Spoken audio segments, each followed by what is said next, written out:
कसे आहात मित्रांनो?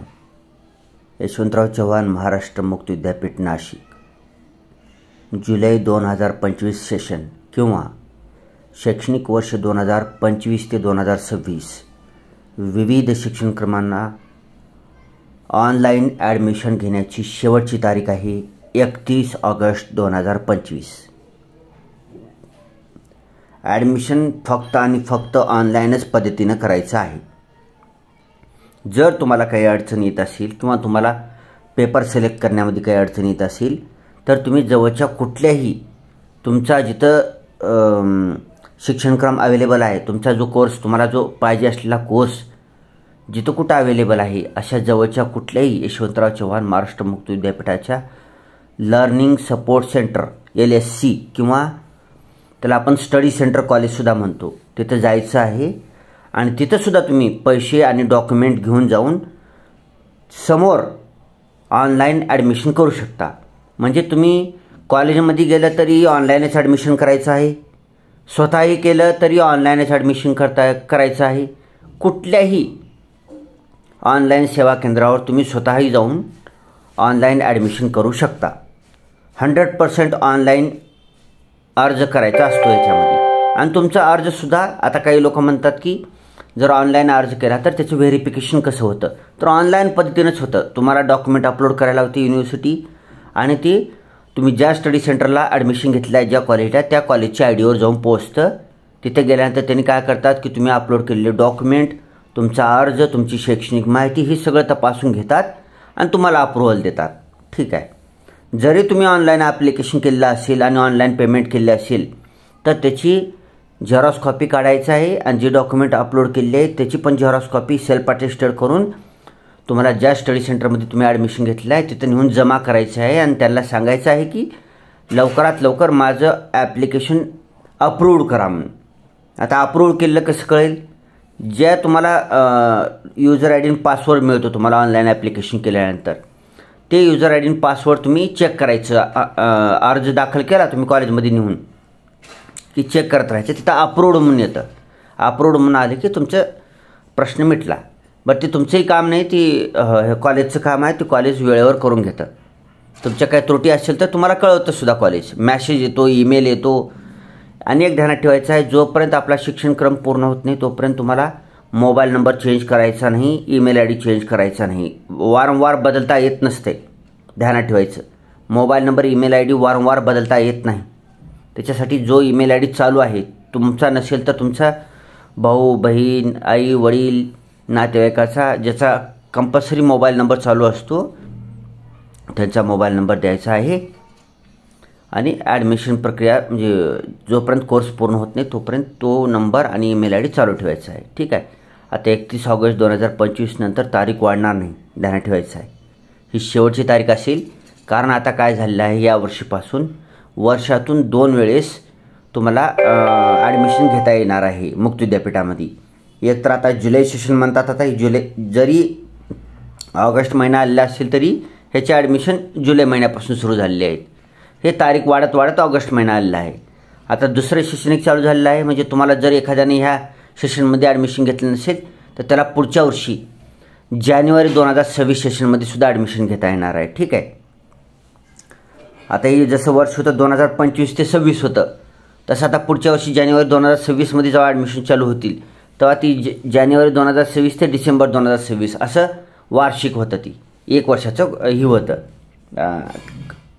अभ्यासक्रम होतो। ठीक आहे। मग 2 वेळेस ॲडमिशन घ्यायची सुविधा मुक्त विद्यापीठाने दिलेली आहे। तरी पण आता जी जानेवारी सेशनची जी ॲडमिशन असणार आहेत ते अत्यंत कमी कॉलेजमध्ये आहेत आणि जी जुलै सेशनची ॲडमिशन जी आहेत ती सर्वच कॉलेजमध्ये आहेत जवळपास। त्याच्यासाठी तुम्ही ह्याच सेशनमध्ये ॲडमिशन घ्यावा असा माझा आग्रह आहे। त्या जानेवारी सेशनमध्ये तुम्हाला लिमिटेड कॉलेजमध्ये ॲडमिशन घेतात, ते सगळ्या कॉलेजमध्ये आणखी चालू झालेलं नाही त्या सेशनचं ॲडमिशन। ठीक आहे। यासाठी लवकरात लवकर ॲडमिशन घ्यायचं आहे तुम्हाला। ठीक आहे मित्रांनो, ॲडमिशन कन्फर्म करून घ्यायचं आहे। एकदा तारीख दाखवतो तुम्हाला।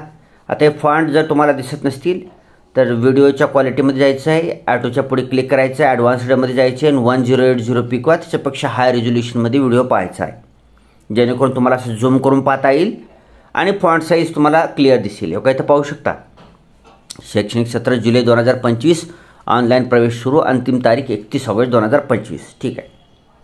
आता तुम्हाला माहीत आहे सर्व जवळपास ॲग्रिकल्चरचे बहुतेक ॲडमिशन क्लोज झालेली असतील ॲग्रिकल्चरची, ते एकदा चेक करून घ्या कुठल्या जवळच्या स्टडी सेंटरला.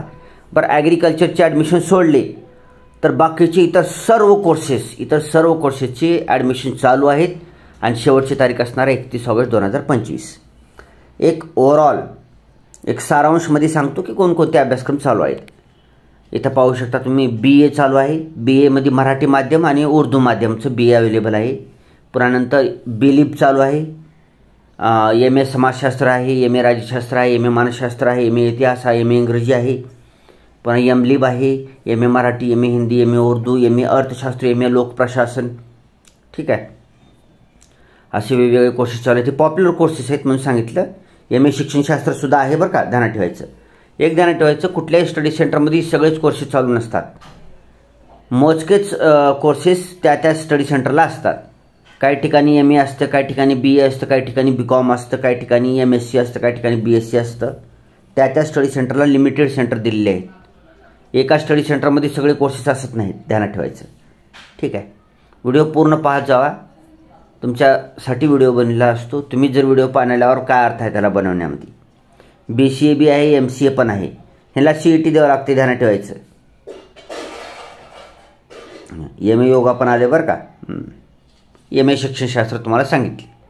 इकडे दुसऱ्या शाखा बघू आता आपण. इथं बघा, विज्ञान शाखेमध्ये काय BSc PCM आहे, BSc BCZ आहे, BSc ऑनर्स आले नवीन. एन्व्हायरमेंटल सायन्समध्ये MSc एन्व्हायरमेंटल आहे, एन्व्हायरमेंटल सायन्स आहे, MSc मॅथमॅटिक्स आहे, MSc mathematics with computer applications आहे, MSc फिजिक्स आहे, MSc chemistry, MSc zoology, MSc botany. BBA पण आलेला आहे, MBA आलेला आहे, MCom आहे, MBA human resource finance and marketing पण आलेलं आहे. BCom मराठी इंग्रजी माध्यम पण आहे. BComमध्ये यावर्षीपासून NEP 2020 पॅटर्ननुसार, नवीन पॅटर्ननुसार कोर्स चालू झालेला आहे. ती युनिक कोर्स असणार आहे, ते सुद्धा चेक करायचं आहे तुम्ही. ठीक आहे. हे पाहू शकता तुम्ही. दर्जेदार व्हर्च्युअल युनिव्हर्सिटी दर्जेदार होत आहे. खूप छान. शिक्षणा वाचून कोणी राहता कामा नये. आपल्या विद्यापीठाचे टॅगलाईनच आहे की ज्ञानगंगा घरोघरी. आणि आपण सुद्धा ज्ञानगंगा घरोघरी नेण्यामध्ये विद्यापीठाची मदत करत आहोत. ही सरकारी विद्यापीठ आहे, त्याच्यामुळं सरकारचे आपल्याला हेल्प करणं आवश्यक आहे. कमी फीसमध्ये आहे. तुम्ही प्रोफेशनली जर ॲडमिशन घ्यायला तर खूप फीस जास्त पडते. फीस वाढलेली आहे, मुक्त विद्यापीठाने वाढलेली आहे फीस. ठीक आहे, हे पाहून घ्या. ॲग्रिकल्चरचे चालू आहेत का बघून घ्या. ओके, ठीक आहे. चला, आता तुम्हाला काही इथं खाली सगळ्यात शेवटी तुम्ही पाहू शकता. हां, हे तुम्हाला रिजनल सेंटरचे मोबाईल नंबर दिले आहेत आणि टेलिफोन नंबर दिले आहेत. यशवंतराव चव्हाण महाराष्ट्र मुक्त विद्यापीठाची विभागीय केंद्रे म्हणजे रिजनल सेंटर्स. म्हणजे काय, आता आपला मराठवाड्यातला आहे तर छत्रपती संभाजीनगरला आहे, पुन्हा आपल्या विदर्भातला आहे तर अमरावतीला आहे, पुन्हा कोकणातलं मुंबईला आहे, विदर्भात आणि एक आहे नागपूर आहे, आपल्या तिकडे नाशिकच आहे, पुणे, कोल्हापूर, नांदेड. मराठवाड्यामध्ये पण 2 आहेत, नांदेड आणि संभाजीनगर. संभाजीनगरवाल्यांनी छत्रपती संभाजीनगरवाल्यांनी तिकडेच घ्यायचं ॲडमिशन, म्हणजे तिकडे जाऊ शकता. आणि नांदेड आपल्या लातूर हिंगोलीकडल्या आपल्या विद्यार्थ्यांनी नांदेडला संपर्क साधू शकता. काही अडचण आली तर काही अडचण येत नाही. अमरावती आहे, नागपूर आहे, हे पाहून घ्यायचं आहे. सर्वांना खूप साऱ्या शुभेच्छा. आपले व्हिडिओ थोडेसे कमी झाले आहेत, परंतु काळजी करू नका, येत राहतील. ठीक आहे. थोडं काम चालू आहे, इतरही गोष्टी आपल्या चॅनलवर आणायचं आहे. आपल्या चॅनलला मोठं करायचं आहे आणि ज्ञानाची जी गंगा आहे ती प्रत्येकाच्यापर्यंत आपल्याला पोहोचायचं काम करायचं आहे. Thanks for watching. Vande Mataram.